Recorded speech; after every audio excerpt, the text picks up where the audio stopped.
কোটা থাকবে না, ইদার শেখ পরিবার হাসিনা থাকবে, না হয় বাংলাদেশের 20 কোটি মানুষ থাকবে, কোটা থাকতে পারবে না, কোনোভাবে সম্ভব না।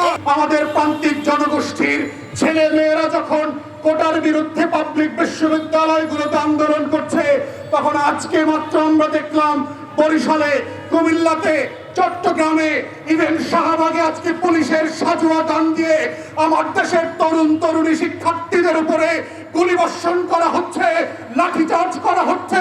এটা পাঞ্জাবের আমল না, পাকিস্তানিদের হাতে আমরা বন্দী না, এটা 190 বছরের জমিদারি শাসন না।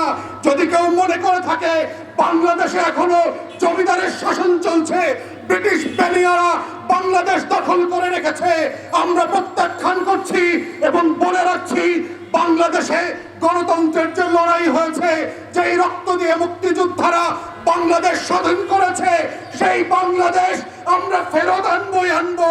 কোটা থাকবে না, ইদার শেখ পরিবার হাসিনা থাকবে, না হয় বাংলাদেশের 20 কোটি মানুষ থাকবে, কোটা থাকতে পারবে না, কোনোভাবে সম্ভব না।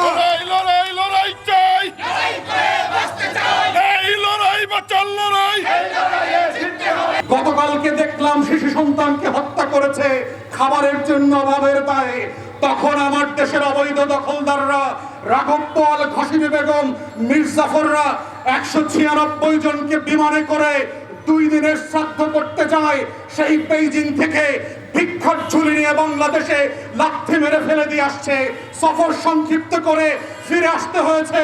আপনি বারবার বাংলাদেশকে, বাংলাদেশের মানুষকে বোকা বানাবেন, বেইজিং এর টাকা দিয়ে রাস্তা বানাবেন, সেতু বানাবেন, রেল করিডোর দেবেন, আর সেইটার বেনিফিশিয়ারি হবে দিল্লি। এই লুটপাটের রাজনীতি বাংলাদেশের মানুষ যেমন বোঝে, দুনিয়ার মানুষরাও বোঝে, বেইজিংও বোঝে। যদি মনে করে থাকেন দিল্লির গোলামি করে, দালালি করে, বাংলাদেশকে দফায় দফায় বিক্রি করে, ঋণগ্রস্ত করে এই দেশের জনগণকে প্রজা আকারে কুকুর বিড়ালের মতো ট্রিট করবেন, সব খেলার শেষ আছে।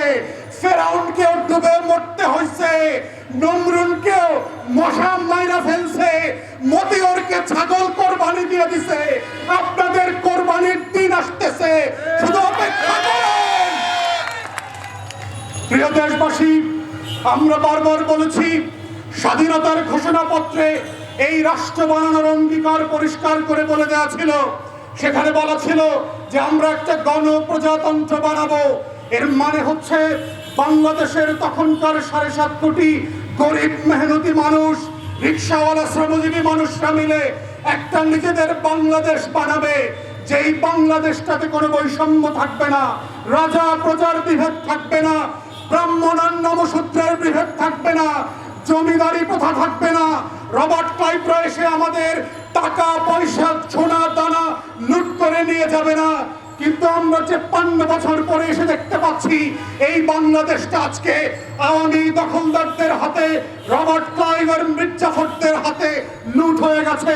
আমার সম্পদ আজকে আওয়ামী ব্যবসায়ী যারা আছে, এসালম, জগৎ শেখ, উমি চাহাদার, সামিট গ্রুপের রায়দুল্লভদের মতো, দরবেশ বাবাদের মতো শুধু দেশ থেকে লুট হয়ে যাচ্ছে না, বাংলাদেশের ব্যাংকগুলো থেকে লুট হয়ে যাচ্ছে।